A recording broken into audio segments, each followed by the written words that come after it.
ఇలా రైతు commission chairman అంటే ఆయన కోదండ రెడ్డి 3 గంటలు సరిపోతుంది 24 గంటలు అవసరం లేదంటాడు.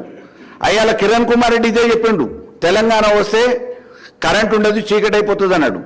కానీ కాంతి విరజిమ్మేటట్టు పట్టపగల్ని తలపించే విధంగా అన్ని నగరాలలో, గ్రామాలలో, పట్టణాలలో 24 గంటలు కరెంట్ ఇచ్చిన ఘనత ఎవరిది అని అంటే ఆనాటి ముఖ్యమంత్రి కిరణ్ కుమార్ రెడ్డి చీకటి అవుతుంది అన్నా కానీ వెలుతులు విరజిమ్మేటట్టు ఈ తెలంగాణని అటు సస్యశ్యామలం చేయడంతో పాటు వెలుగులలో నింపిన కేసీఆర్ గారు 24 గంటలు కరెంట్ ఇస్తే తెలంగాణ రైతాంగం అన్ని రకాల వాణిజ్య పంటలు కానీ ఇతరత్ర పంటలు కానీ అన్ని పంటలు చేసుకుంటే ఈరోజు 3 గంటలు ఇస్తే సరిపోతుంది అని అంటుండు. 3 గంటలు ఇచ్చే ఆయన వ్యవసాయం చేసేటోడైతే కోదండ రెడ్డి కానీ లేకపోతే రేవంత్ రెడ్డి కానీ ఇవాళ ఉన్న మంత్రి ఉత్తమ్ కుమార్ రెడ్డి అయితే ఆయనకు మామూలుగా నాకు తెలిసి వ్యవసాయం కాదు, దేని మీద అవగాహన లేదు, ఎద్దు లేదు, వ్యవసాయం లేదు.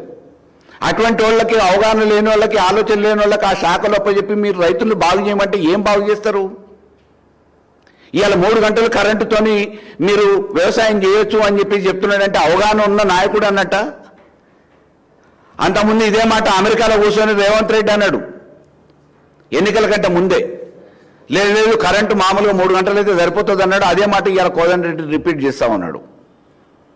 3 గంటలతోని వాళ్ళకి వ్యవసాయం నిజంగా ఉంటే 3 గంటలతోని మీటర్ పెడితే ఎన్ని మళ్ళు పారుతుంది, ఎన్ని ఎకరాలు భారీయగలుగుతారు, ఎన్ని ఎకరాల విస్తీర్ణంలో పంటలు పండించగలుగుతారు అనేది అవగాహన ఉన్న నాయకుడు అయితే నిజంగా ఏమైనా చెప్పవచ్చు.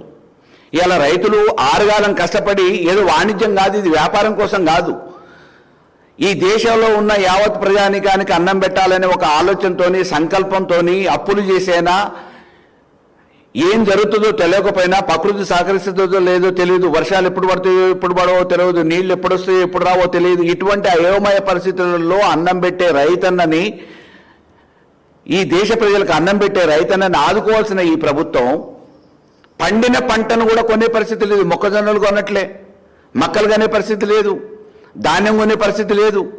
ఇంతవరకు కనీసం దాని గురించి ఒక రివ్యూ లేదు. ఎంతసేపు అడావుడి ఆర్భాటాలు చేసి 3,50,000 కోట్ల రూపాయలు అప్పు చేసిన ఈ కాంగ్రెస్ ప్రభుత్వం కేవలం 2.5 సంవత్సరాల కాలంలో ఏం చేసిందా అంటే ఈ రాష్ట్రాన్ని బాగు చేయడానికి అందాల పోటీలు పెట్టింది.